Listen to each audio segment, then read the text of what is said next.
Hello friends, இன்றைக்கி என்னென்னா எங்கள் வீட்டில் உள்ள பூக்களை பற்றி தான். அது இன்றைக்கி வெள்ளிக்கிழமையில், அதனால் பூக்களை பறிக்கலான்ட்டு போனோம். அங்கே கொஞ்சம் தான் பூத்திருந்துச்சு. இப்போ சீசன் இல்லைல்ல, அதுக்கு அப்புறம் இந்த பன்னீர் ரோஸு கொஞ்சம் வச்சுருந்தோம். அந்த பன்னீர் ரோஸையும் பறித்து அது ரொம்ப படர்ந்து மேலே வர வந்துட்டு, அது மொட்டை மாடியில் போய் தான் பறிக்க முடியும். அதை பறித்தோம். பறிச்சுட்டு அது நல்ல ஸ்கின்னுக்கெல்லாம் நல்லதுன்னு சொல்லுவாங்க பன்னீர் ரோஸு. அது அதை சவைச்சி சாப்பிடலாம்.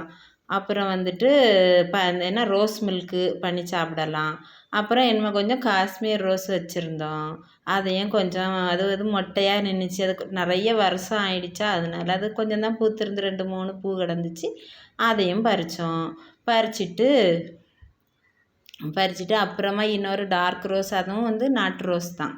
அந்த நாட்டு ரோஸும் கொஞ்சம் பறிக்க போனேன். அங்கே ஒன்றே ஒன்று தான் கிடந்துச்சு. அந்த ஒன்றையும் பறித்து மொத்தம் இவ்வளோ தான் வந்திருக்கு. இவ்வளோவும் வந்திருக்கா. அப்போ என்ன சாமிக்கு பறித்து போடலான்னு அப்படி பறிச்சிட்டோம்.